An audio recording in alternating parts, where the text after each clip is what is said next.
Yeah, it's your boy Will Porter, East Harlem's finest, New York City's prince, Will Porter, representing heritage hip hop, straight from New York City, Harlem, you heard?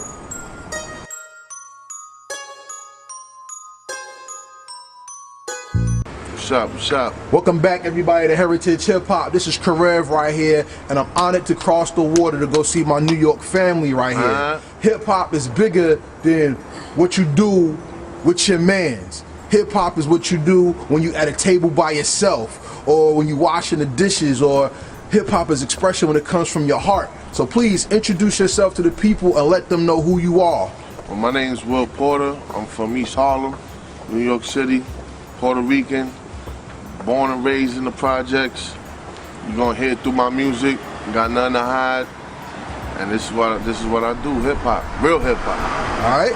Boom back. So let's get into it and talk about real hip hop. Now, thank you for letting us come to your land and honor you at home. You see what I'm saying? Because I'm an avid hip hop connoisseur, which means I study the craft and listen to the craft, your line of questioning in this interview is very special to me because I want to thank BQ for setting this up. And I get to dig into another side of hip-hop culture that really isn't touched on a lot, and that's the Hispanic side of hip-hop.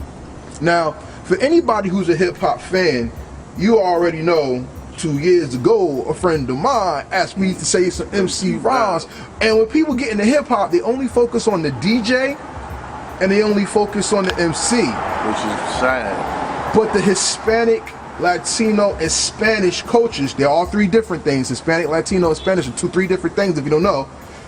They have kept hip-hop alive in so many areas that being a representative of it, whether you rap, do beats, break dance, or whatever, is very special. Yes, it is. Tell me, as a person from that culture, how was hip-hop integrated into your upbringing, and how did your culture, not New York culture, how did your culture enrich it from your eyes?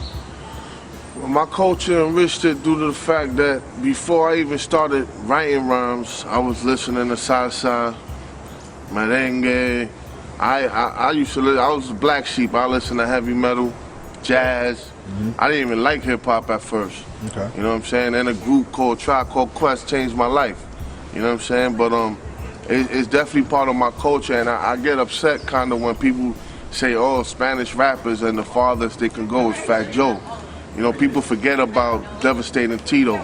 You know, Problems of the World, Fearless Four, you know what I'm saying? Devastating Tito was a hip-hop pioneer, still is, and he's Puerto Rican. Actually, kind of, you know, big shouts to Louis Caban, man. Like, there's a lot of hip-hop rappers that go unsung. Oh yeah, and this is before Fat Joe, you know. Shouts to Fat Joe, I love him, love his music, but there is history before him. Yeah. And my culture got integrated with the hip hop due to the fact that where I came from, that's the music I know, like salsa, like that was embedded in me. Even blues, like doo-wop music, that's stuff that's embedded in me. I grew up listening to that. So when I started writing rhymes, that was my culture already, you know what I'm saying? So even though I don't rap in Spanish, you know what I'm saying? And a lot of times if you hear my music, you ain't gonna really tell I'm Spanish. But when you see me, get to know me, you be like, oh yeah, he's Puerto Rican. He got crazy.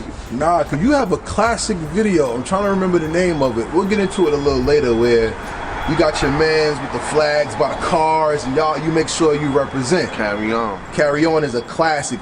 That video will be on heritagehiphop.com tonight. Thank you. But we'll talk about the music later. I want to focus on you and culture right now. And yeah, I mean, being from the other side of the water, there's a lot of people who are Hispanic, whether you're Dominican, Cuban, Puerto Rican, whatever. It doesn't matter. You know, we have the different circles and cultures, but they've always added into the inner city culture, because the one thing hip hop has done is accentuate the pain and struggle of a people that want to be heard. Absolutely. Even through salsa and merengue, it's a dancing music, but if you listen to the lyrics and you understand it, it's a lot in there. It's crazy.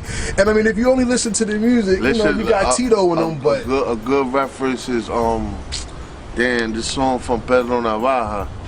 and I forgot the name of the song. It's Pedro Navaja, the name of the song, by Ruben Blades. Okay. And you listen to it, you think it's just a salsa song, but it's about a pimp and his hoes. And you know what I'm saying? You like, yo, he's spitting right now. So yeah, that's just deep. Tell me about the struggle when it comes to being heard and making sure that you're seen when it comes to being in the hip hop culture, no matter what color or culture you are. But the simple fact that being that hip hop is the voice of the people who struggle, how does your struggle come through in your music, and what does it mean to you to express it? Well, it comes through my music through the meanings of my songs. Like every song, I have a different approach, you know, and I feel frustrated at times because you got to get through the stigma of people got this habit of seeing you Puerto Rican or automatically assuming you do reggaeton.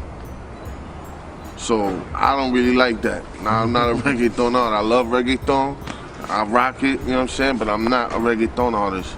So as a hip hop, as an MC, I gotta really emphasize the fact that I'm not reggaeton, and that's kind of the reason why I don't rap in Spanish. Because the second I open that door, that's when, oh, you do reggaeton, and I'm not into that, you know? So it's important for me to be seen and recognized as an MC. I want to eliminate the whole Latino shit. Like, they don't say, you know what I'm saying, who's the best Chinese rapper, who's the best white rapper, who, you know what I'm saying? They come in the game and that's it, you know what I'm saying? There's not a section for best white hip hop artists, best Chinese hip hop artists. Why would they separate us, you know what I'm saying? Like I've done a talent show, a contest in the African Theater on 25th. This was around 2008. It was a 24-hour thing. I won it. But they gave my award the best Latino act. That's the disrespectful. Fuck is that, That's man? disrespectful. Nah, I ain't the best Latino act. I'm a hip hop artist, my nigga. Like, right. You know what I'm saying? Right. So I feel it's very important to stick out for what you do. I love that. That's the fact that you said that, because I have that argument with a lot of people that because music is a gift from God, when we let people take control of the music and made it an industry, we bastardized it and took away our natural gift of expression and excitement in what we do. It was once said that the power of being a woman is to be able to give birth. Right. Men can't give birth, so the power of manhood is to be able to create from nothing and give. Right. How does music further heighten your ability to live and achieve and experience in your lifestyle? Well, you know, through the music, definitely meet new people. You know, you travel. People are inspired by your music if it's good. You know, and you get to meet new people, different walks of life. I just came back from Miami. I had a show out there, and they showed me mad love. It's like, I'm even thinking about moving out there, you know what I'm saying? Okay. Like, for real, man, because out here is a lot of the crab in the barrel mentality. So, you know, to get past that, that's part of your life. You deal with that every day, like, you know what I'm saying? So as an artist, it's important to strive to get out your hood, man, you know? And I feel that's what I've been doing. I'm not trying to stay stuck in my projects, rapping forever, you know? And you know what's deep, what you just said? I didn't mean to cut you off, I'm sorry. Chuck D, one of my top 5 MCs, said, the biggest crime that we ever did was consider ourselves bound to a land. You are an earth citizen. Right. And hip hop is worldwide. Worldwide. So then why do you think there's the dilemma when it comes to hip hop to people to just be stagnated in one spot and not take their gift all over the world? A lot of people might not like my answer to this question. Well, tell the truth. The truth is this. If you have a child, right, and you don't raise that child, when that child grows up, what does he know? Nothing. Good point. So when you look back at some of the pioneers, they did their thing, but they didn't educate the next class of MCs. Then came Rakim and KRS and all of them. They didn't educate the next class. I mean, they educated through the music, but as far as like you know what I'm saying, bringing artists out and like the Wu-Tang try to do, you know, like there's no leader, there's nobody teaching each other. You know what I'm saying? That everybody, all the artists, I feel, I don't want to say they got stuck into themselves, but it was all about them. You know what I'm saying? It wasn't about, oh, what's hip hop gonna be like in 20 years? Nobody thought of that. So now you have hip hop completely lost. Corporations took over it. Now you got artists making three millions of dollars and can't tell you one Biggie Small rhyme. You know what I'm saying? So it's like, it's sad, man. It's sad.